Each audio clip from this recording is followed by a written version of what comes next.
June 12, 1945, Kansas City, Missouri. We wish to tell the story which started with the birth of Marcia Jane Sandelin in Iowa City, Iowa, on February 25, 1944. Charlotte, suppose you begin. All right, Sandy.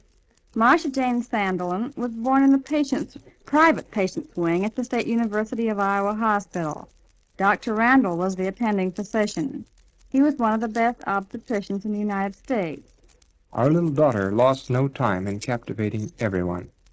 No sooner was she born than Dr. Randall, in his quiet manner, said, "She's a mighty fine baby." And she kept right on charming people.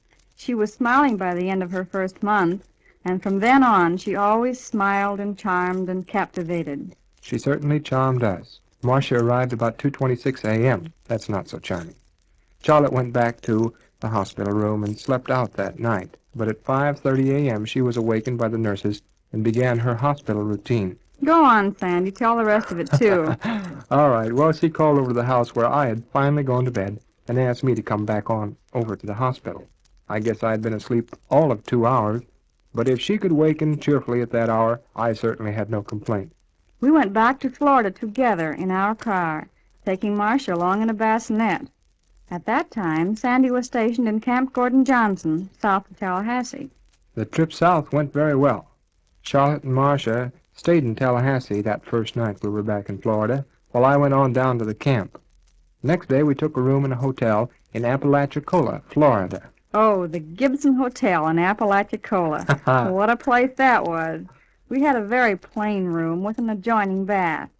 There was no fresh milk to be had in that town, at least no safe milk, and the restaurants were awful. I had to cart all the milk home from the camp commissary, and they shipped it in from Minneapolis, Minnesota. I waited until almost the end of the day in order to get the milk so it wouldn't sour just on the trip home. I had to commute 27 miles to Apalachicola. We had about the best quarters that could be had at that. Yeah, I think so. Most of the Army families were living in even poorer accommodations, but luckily we didn't have to stay there very long. See, I received orders sending me as a student to the Command General Staff School at Fort Leavenworth, Kansas. We left Florida during the last week of March, 1944, and drove west along the coast to New Orleans. There were the most beautiful sand beaches with blue-green waves coasting over them. And in New Orleans, we stocked up on pralines. Poor little Marcia was too tiny to help us eat them. Marcia still traveled in that bassinet of hers. She had a habit of curling all her arms and legs under her while asleep, and looked for all the world like a big, soft rosebud whose petals hadn't opened out yet.